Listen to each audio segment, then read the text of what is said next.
ऐसा मेथड समझ में आया? इस तरीके का जैसे ही इस पर चार्ज इंड्यूस हुआ, इंड्यूस मतलब इसके इन्फ्लुएंस में, रॉड के इन्फ्लुएंस में आ जाने के कारण जैसे ही चार्ज इस पर आएगा बेटा, फटाक से मैं क्या करूंगा, इसको अर्थिंग कर दूंगा। क्या कर दूंगा बेटा? अर्थिंग। और जैसे ही मैं इसको अर्थिंग करूंगा, जैसे ही मैं अर्थिंग करूंगा, पॉजिटिव चार्ज यहां से या नेगेटिव चार्ज यहां से, कौन सा चार्ज यहां से गायब हो जाएगा।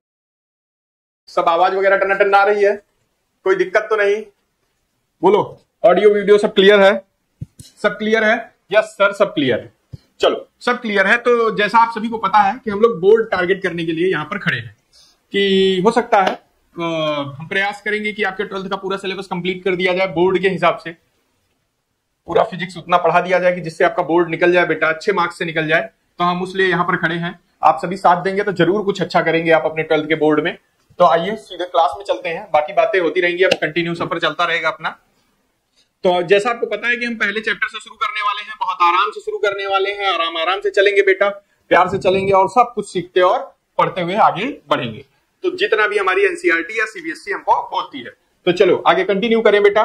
चलो, तो ये सबसे पहले हम आ जाते हैं अपने टॉपिक पर कि सर जो हमारा चैप्टर है ना, सर जो हमारा चैप्टर है, जरा हमारे चैप्टर के बारे में कुछ बताइए। हल्का सा बात कर लेते हैं, बहुत ज्यादा बात करना उचित नहीं है। सब जानते हो, आप लोग बहुत अच्छे पढ़े लिखे बच्चे हो, सब बहुत अच्छे से जानते हो कि सर क्या होने वाला है इसमें।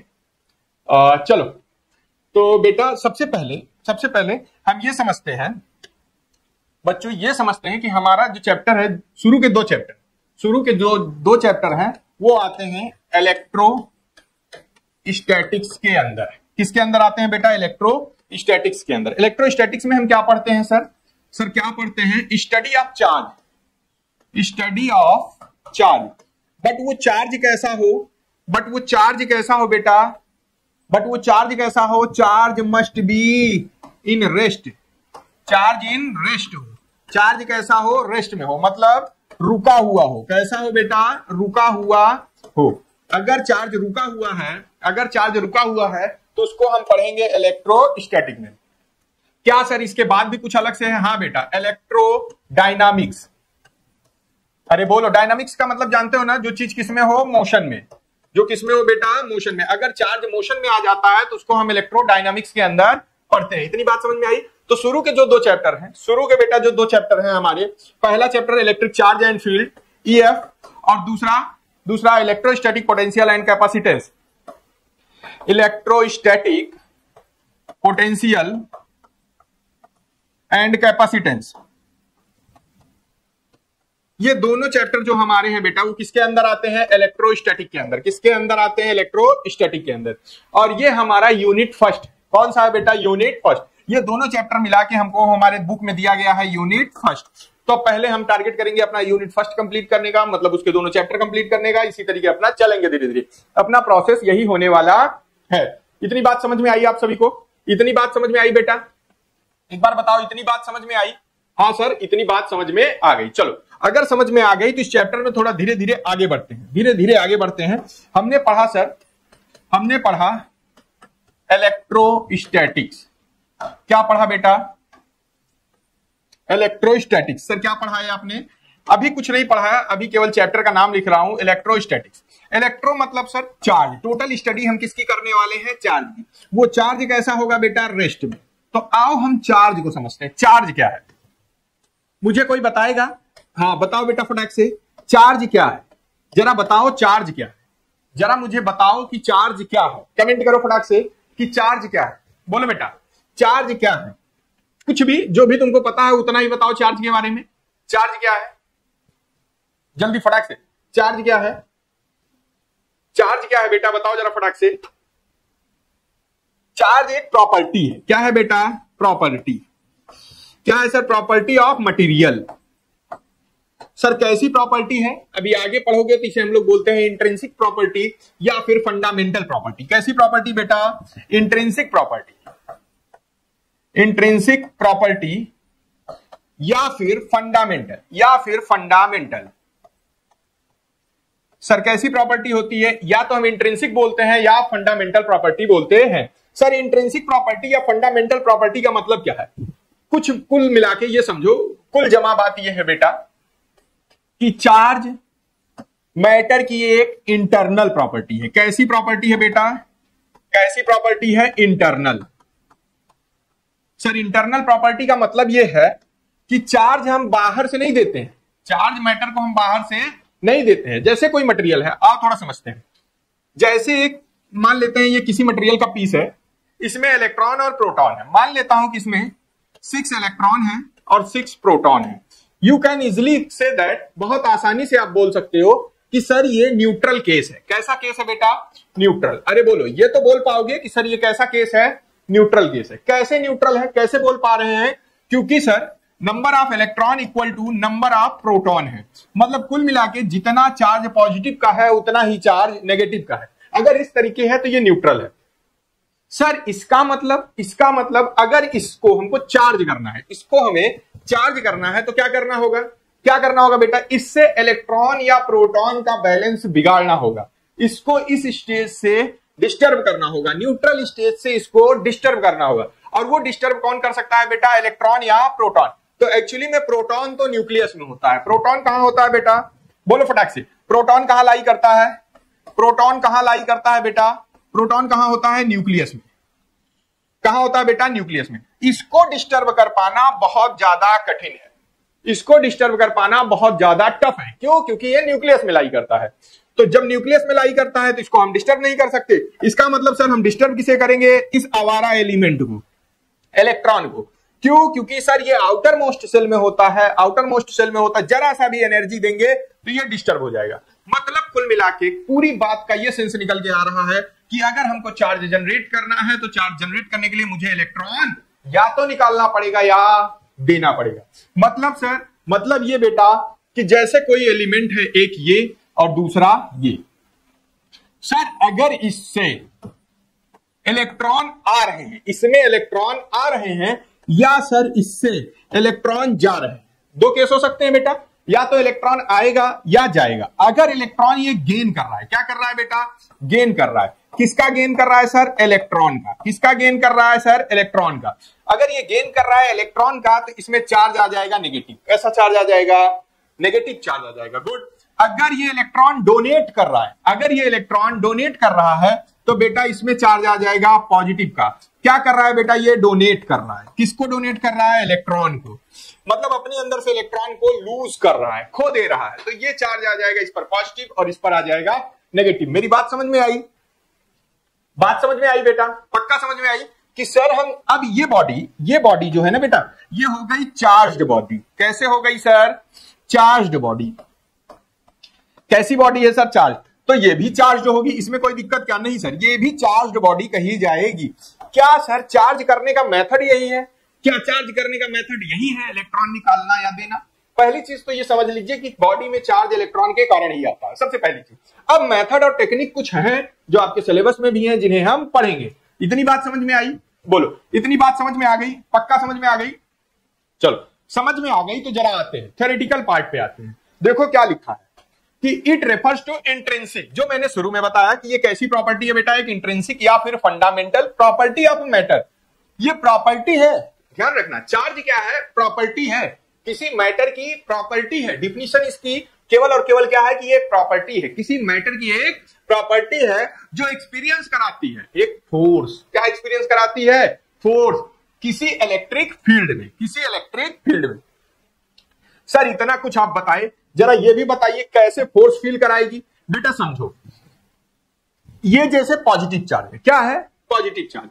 अगर इस पॉजिटिव चार्ज को किसी इलेक्ट्रिक फील्ड में हम ले जाएंगे, किसी इलेक्ट्रिक फील्ड में ले जाएंगे, तो हो सकता है, अब चार्ज बॉडी की केवल कंडीशन हम लेते हैं, पॉजिटिव नेगेटिव दोनों भूल जाते हैं, दोनों इसी में हल कर लेंगे कि सर अगर हम किसी चार्ज बॉडी को, किसको बेटा? चार्ज बॉडी को कहां ले जाएंगे? इलेक्ट्रिक फील्ड में। कहां ले जाएंगे बेटा? इलेक्ट्रिक फील्ड में। अगर हम किसी चार्ज बॉडी को कहां ले जाएं मेरे बच्चा? इलेक्ट्रिक फील्ड में, तो वो या तो अट्रैक्शन करेगा,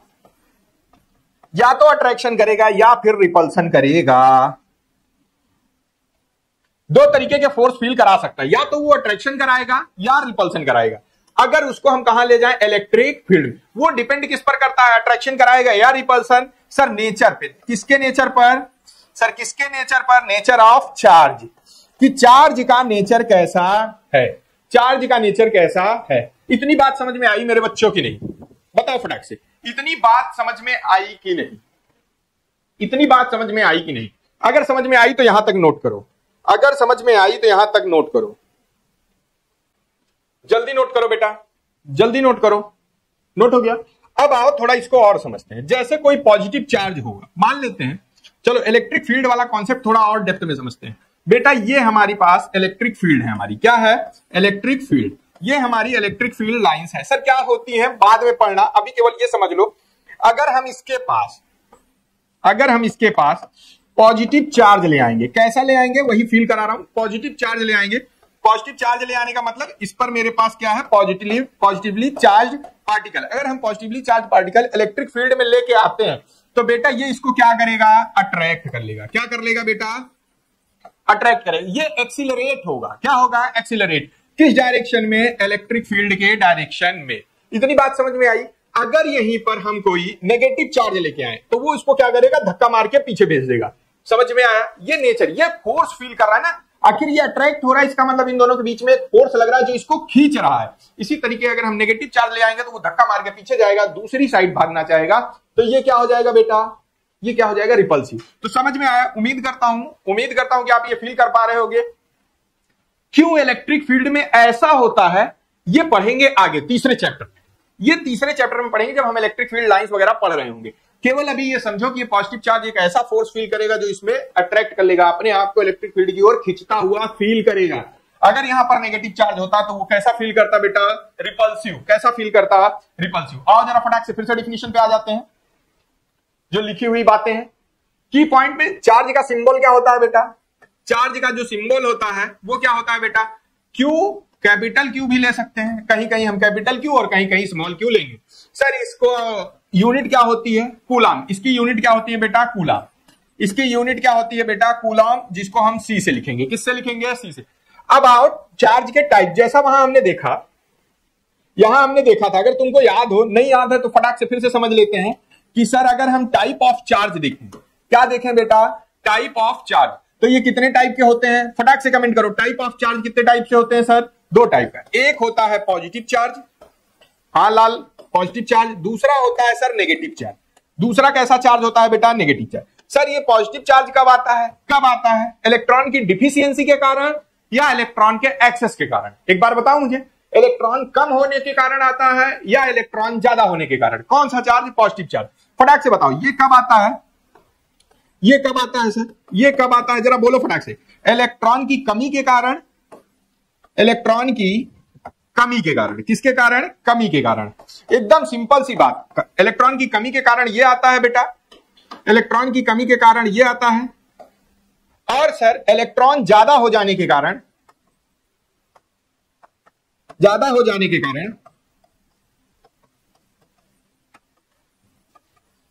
कारण पॉजिटिव, उस पर नेगेटिव चार्ज आ जाता है। कैसा चार्ज आ जाता है बेटा? कैसा चार्ज आ जाता है? उस पर नेगेटिव चार्ज आ जाता है अगर इलेक्ट्रॉन ज्यादा हो। तो टाइप्स ऑफ चार्ज कितने टाइप के होते हैं बेटा? टू टाइप्स के। कितने होते हैं? टू टाइप्स के। सर पहला चार्ज पॉजिटिव, ये नेगेटिव, और दूसरा ये पॉजिटिव। बात समझ में आई? मुझे लगता है कि समझ में आ गई होगी तुमको बेटा। अगर समझ में आ गई है तो हम लोग यहां थे कि सर इसको हम कैसे रिप्रेजेंट करते हैं। There are two types of charge, positive charge, negative charge, like charge repel and unlike charge attract to each other. आपको पता है अगर दोनों चार्ज लाइक चार्ज है, पॉजिटिव होंगे तो एक दूसरे को रिपल कर रहे होंगे, पॉजिटिव नेगेटिव होंगे तो एक दूसरे को अट्रैक्ट कर रहे होंगे। इतनी बात समझ में आई? बोलो फटाक से, इतनी बात समझ में आई? बोलो बच्चा, इतनी बात समझ में आई कि सर जो पॉजिटिव चार्ज होते हैं वो एक दूसरे को, सर जो पॉजिटिव चार्ज होते हैं वो एक दूसरे को रिपेल करेंगे, या सेम नेचर के चार्ज एक दूसरे को रिपेल करेंगे और अपोजिट नेचर के चार्ज एक दूसरे को अट्रैक्ट करेंगे। Electric charge conserve, it can not be created और destroyed, only transferred. Electric charge जो होते हैं वो कंजर्व होते हैं। कंजर्व होने का अभी ये सब सारी बातें मैं आगे पढ़ाने वाला हूं। चलो आओ नेक्स्ट पीपीटी पर चलते हैं।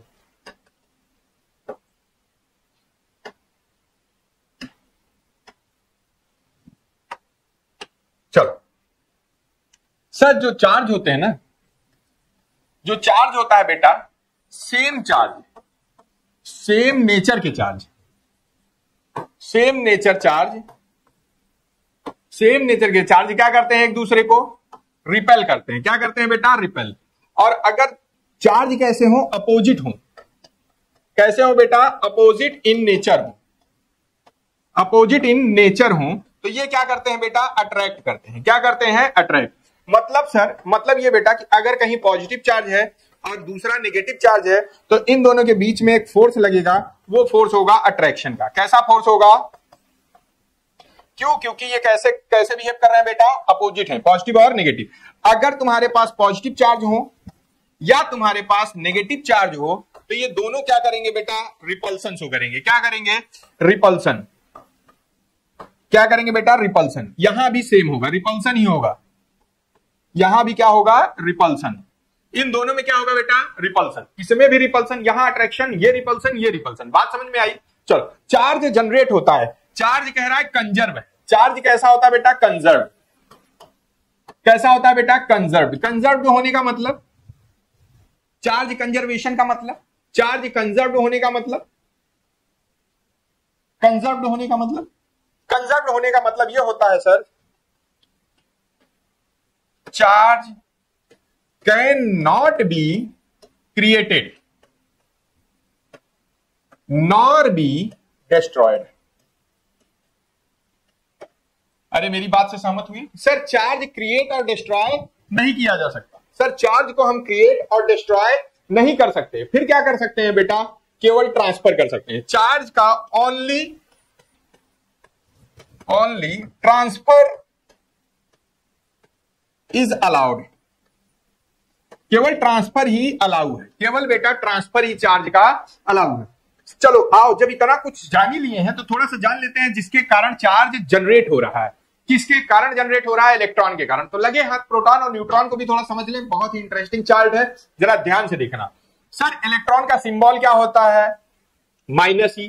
प्रोटॉन का सिंबल क्या होता है सर? प्लस में। और न्यूट्रॉन का सिंबल ऐसा होता है सर, चार्ज -1 लेते हैं, इस पर +1 लेते हैं और इस पर 0। ऐसा बोलते हैं कि सर इस पर नेगेटिव चार्ज है, इस पर पॉजिटिव चार्ज है और इस पर 0 चार्ज है। इस पर बेटा न्यूट्रल है। ये कैसा है? न्यूट्रल। 0 चार्ज का मतलब न्यूट्रल। कैसा है बेटा? न्यूट्रल। चार्ज अगर हम कूलाम में देखें, कूलाम वैल्यू देखें तो 1.6 इंटू 10⁻⁻19 कूलाम। 1.6, मेरे साथ बोलो, 1.6 इंटू 10⁻⁻19 कूलाम का चार्ज इलेक्ट्रॉन पर। सेम उतने ही अमाउंट का but opposite in nature type का चार्ज किस पर होता है बेटा? प्रोटॉन पर। किस पर होता है? प्रोटॉन पर। सर इलेक्ट्रॉन और प्रोटॉन पर दोनों पर सेम चार्ज होते हैं बाई मैग्नीट्यूड। मैग्नीट्यूड वाइज दोनों चार्ज सेम होते हैं, अपोजिट होते हैं नेचर में। अपोजिट कैसे होते हैं बेटा? नेचर में। और नेचर में ये चार्ज अपोजिट होते हैं। चलो सर, और न्यूट्रॉन पे 0 चार्ज होता है। मास भी हमको देखना है। हमको क्या देखना है? मास। मास इलेक्ट्रॉन का कितना होता है? 9.1 इंटू 10⁻31 केजी। ध्यान रखिएगा, 9.1 इंटू 10⁻31 के। मास में नेगेटिव पॉजिटिव नहीं आता। इसका मास देखिए 1.67 इंटू 10⁻27 केजी। कौन सा भारी है इसमें? इलेक्ट्रॉन भारी है या प्रोटॉन? हैवियर कौन है? गुड, हैवियर है यहाँ प्रोटॉन। कौन हैवियर है बेटा? प्रोटॉन। प्रोटॉन यहाँ हैवियर है। और न्यूट्रॉन का अगर देखें तो 1.675 इंटू 10⁻27 केजी। सारा मास केजी में है। क्या ध्यान देने वाली बात है सर? ध्यान देने वाली बात यह है कि इसका मास और इसका मास, सारा मास किसमें है बेटा?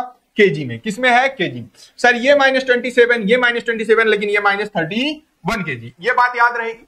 आओ, ये और ये मास अगर देखो 1.67 और 1.675, ये आता है लगभग 1.674,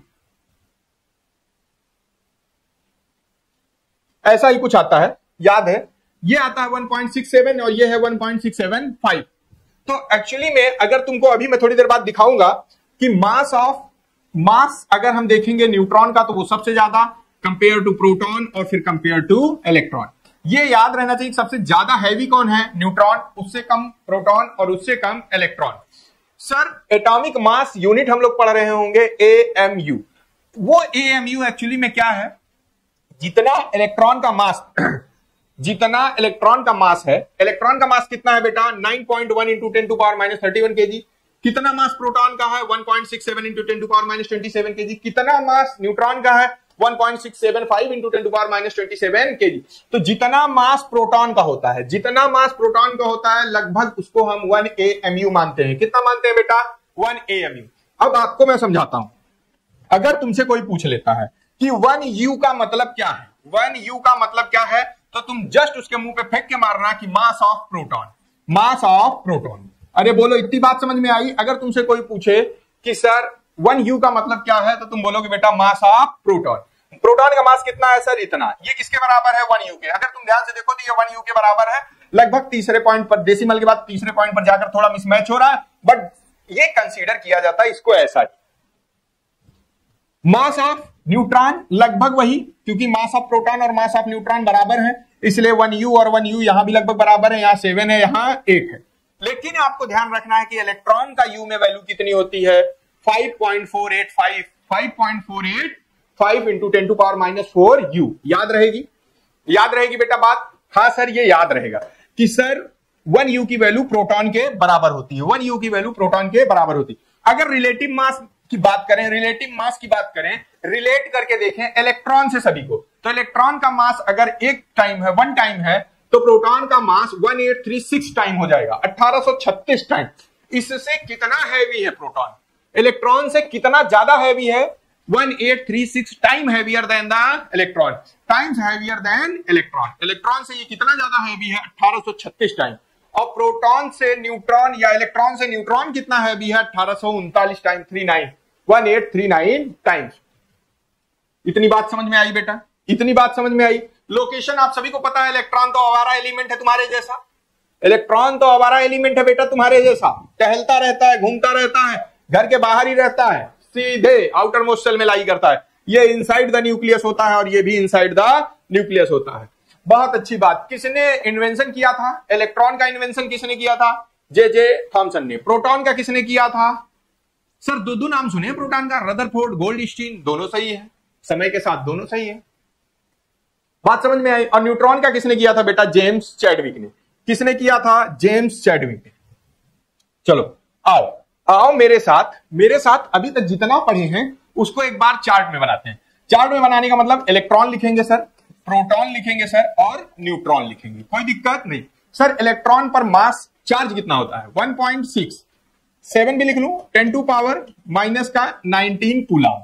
ये चार्ज माइनस का सर, इस पर चार्ज प्लस का 1.67 इंटू 10⁻⁻ का 19 कूलम। इस पर चार्ज सर 0। मोटी मोटी बातें लिख रहे हैं और ज्यादा ध्यान में जाने की जरूरत नहीं है। इसका मास कितना था? 9.1 इंटू 10⁻31 kg। सर इसका मास कितना था? 1.67 इंटू 10⁻27 kg। सर इसका मास कितना था? 1.67 इंटू 10⁻, यहां 5 भी था, 10⁻1.675 675 इंटू 10⁻27 kg। यही था। हाँ सर।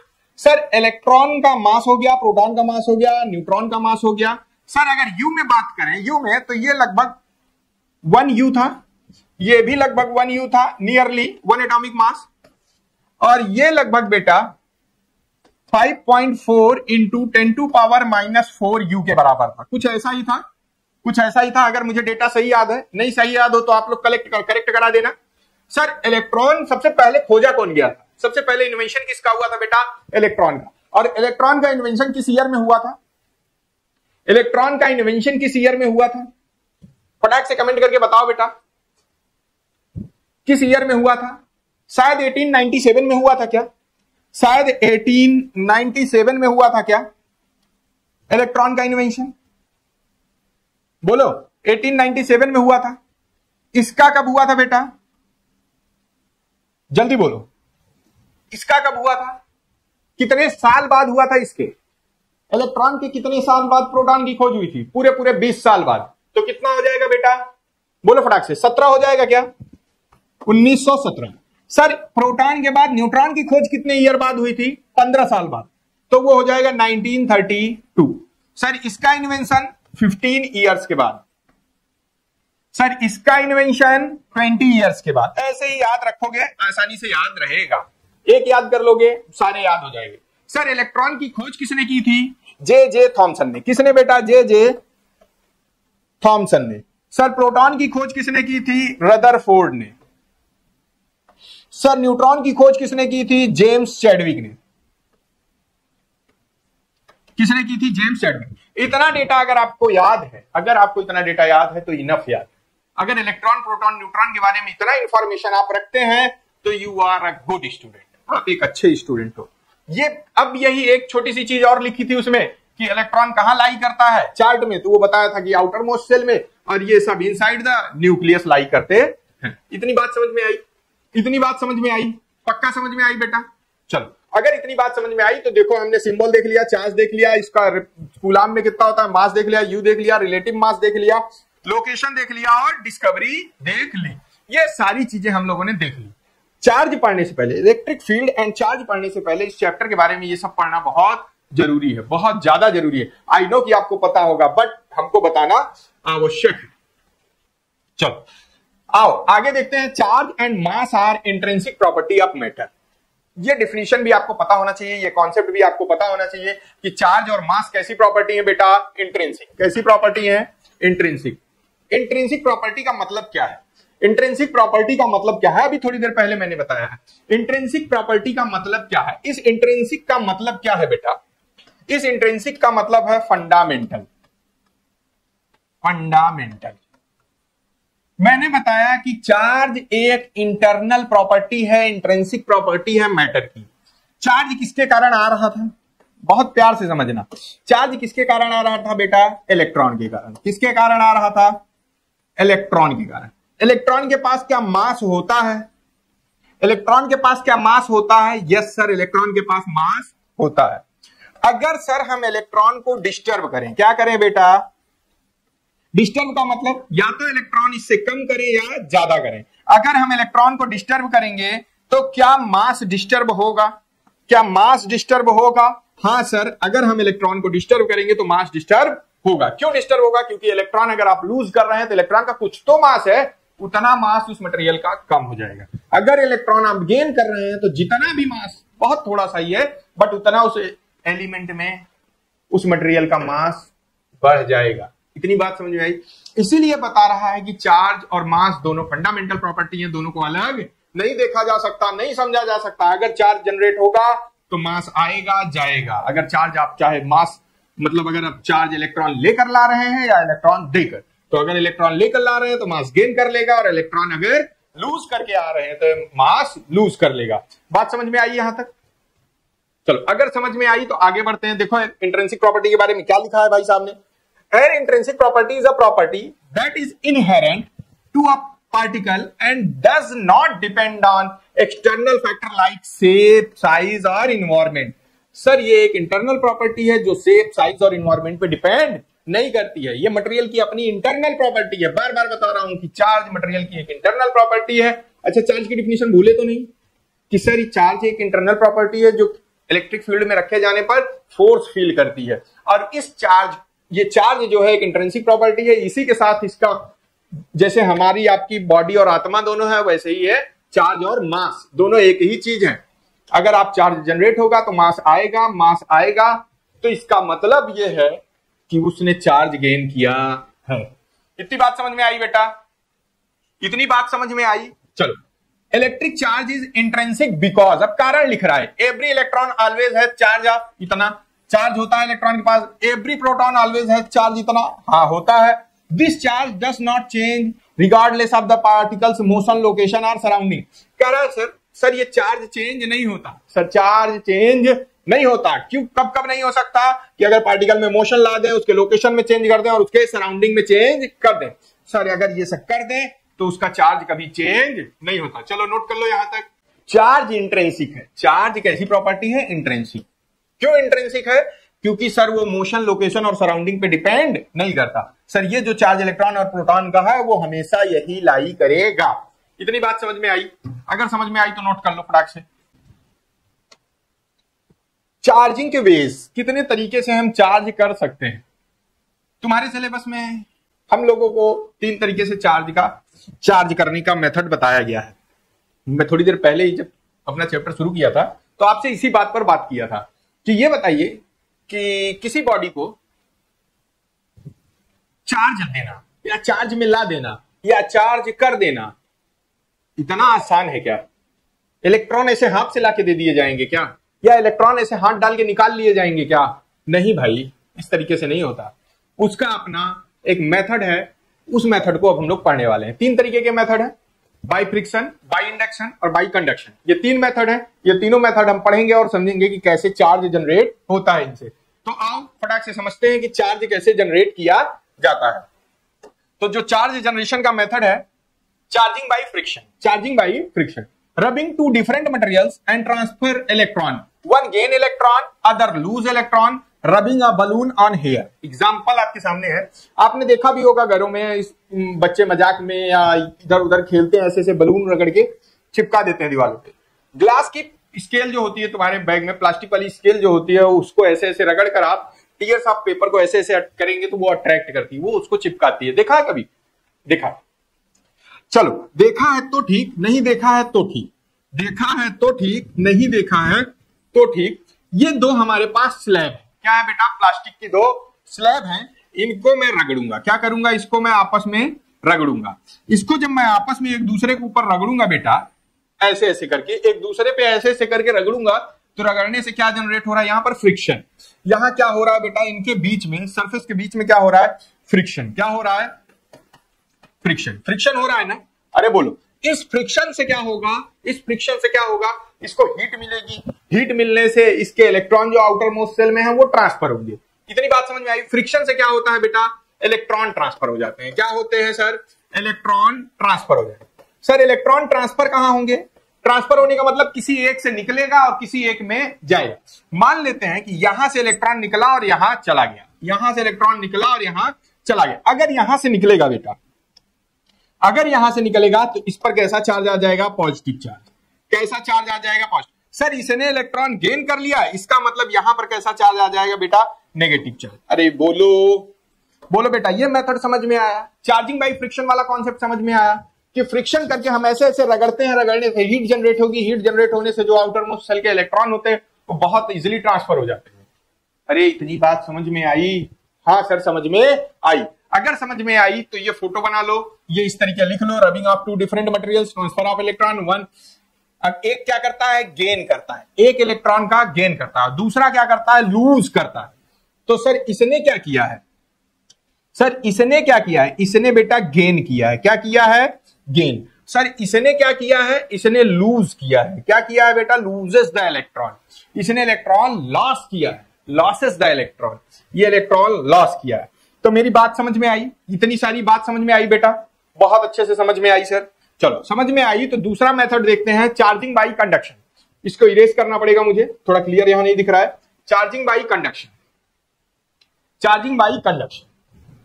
कंडक्शन क्या मेथड है? कंडक्शन, कंडक्शन का मेथड है charging bye contact. Charging by contact. कैसे बाय कांटेक्ट से कैसे चार्ज किया जा सकता है? जरा बताओ, बताओ कैसे किया जा सकता है?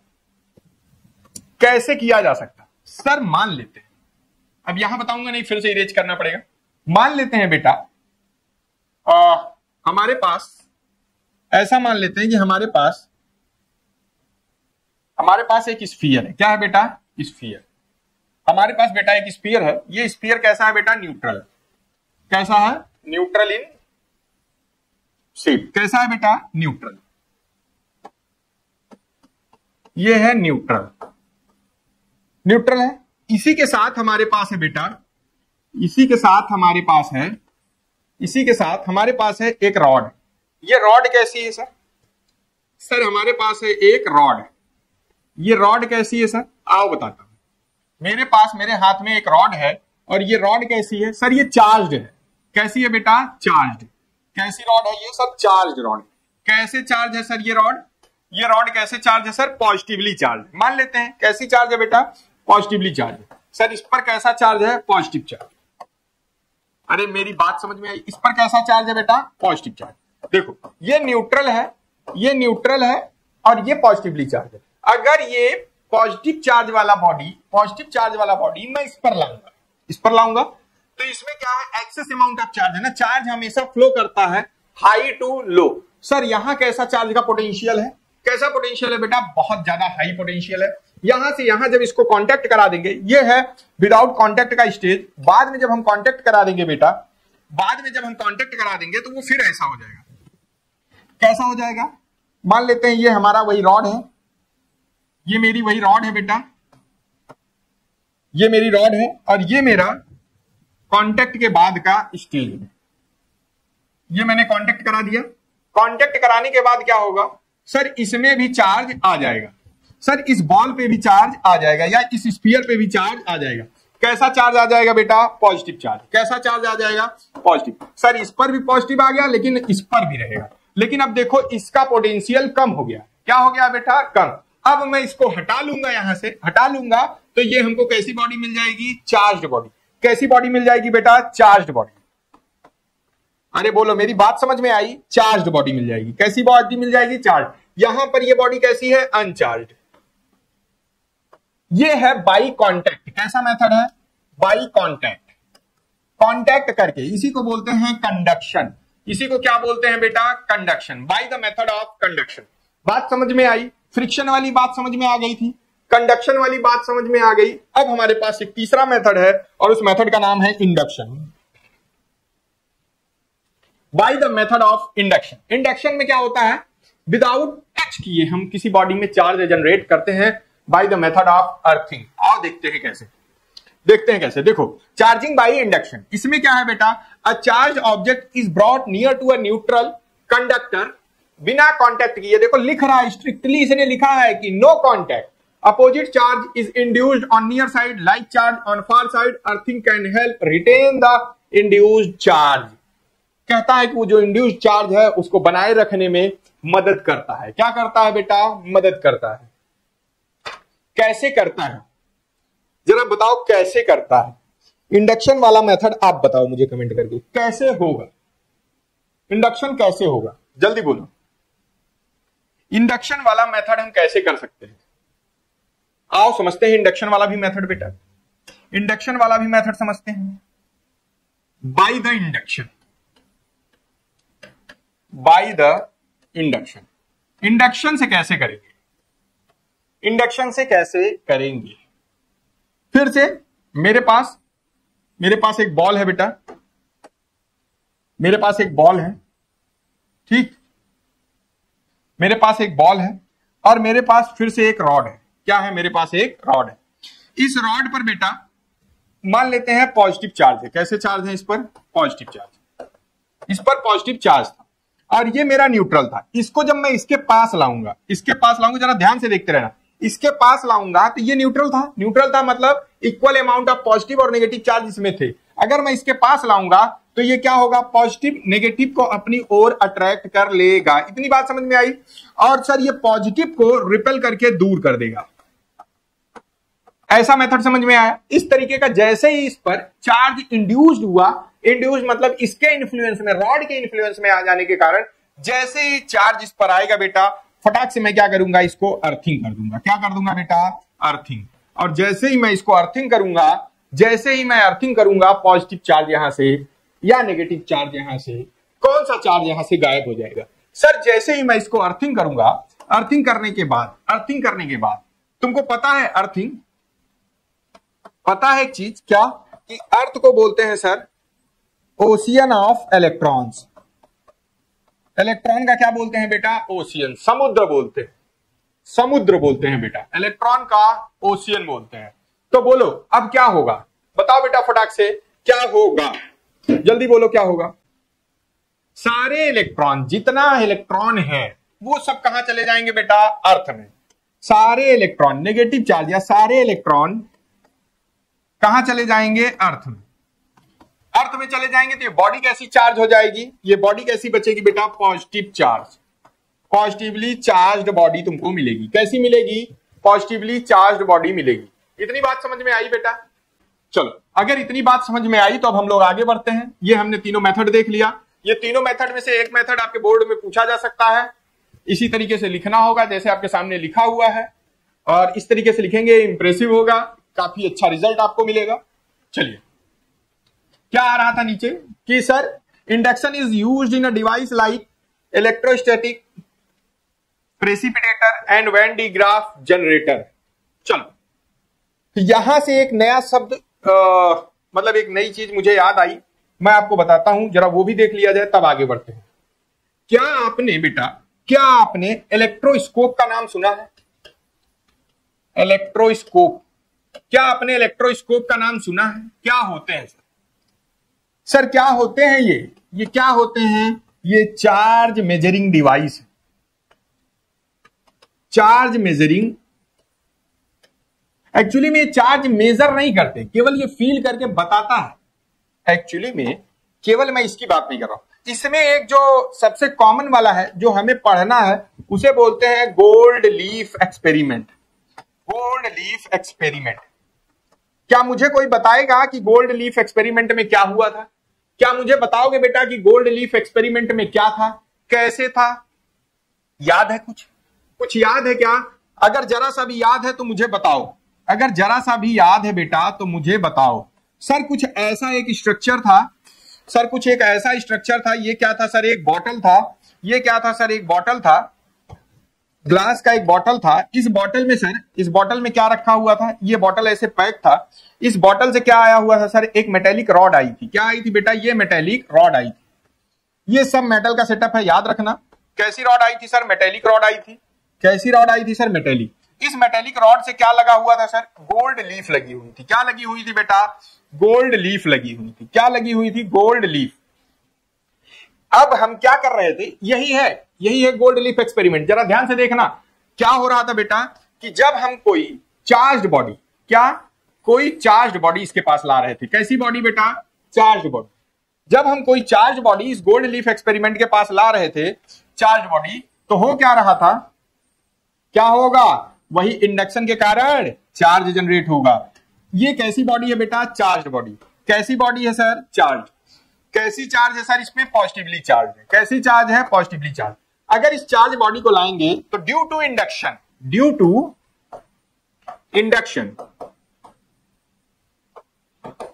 चार्ज जनरेट हो जाएगा। क्या हो जाएगा? चार्ज जनरेट हो जाएगा। जब इस पे चार्ज जनरेट होगा तो यहां से चार्ज आएगा इस पर। सर इस पर भी पॉजिटिव चार्ज और इस पर भी पॉजिटिव चार्ज। ये दोनों पॉजिटिव चार्ज एक दूसरे को क्या करेंगे बेटा? रिपेल कर देंगे। क्या करेंगे? रिपेल कर देंगे। तो इससे ये बता देगा, इससे ये गोल्ड लीफ एक्सपेरिमेंट ये बता देगा कि हाँ ये बॉडी चार्ज है या नहीं। सर इससे ये बता देगा कि ये बॉडी चार्ज है या, बट इससे ये नहीं बता पाएगा कि क्या ये पॉजिटिवली चार्ज है या नेगेटिवली। क्यों बेटा? क्योंकि अगर नेगेटिव चार्ज भी होगा तो यहां से नेगेटिव आएगा, दोनों पर नेगेटिव हो जाएगा और एक दूसरे को क्या करेंगे? रिपेल करेंगे। बात समझ में आई? तो ये नहीं बता पाएगा कि इस पर चार्ज पॉजिटिव है या नेगेटिव है। हाँ, मात्रा के बारे में आप कोई मेजरिंग स्केल नहीं लगा है कि आप देख के बता पाओगे। अब तो आ गई है नई टेक्नोलॉजी के साथ।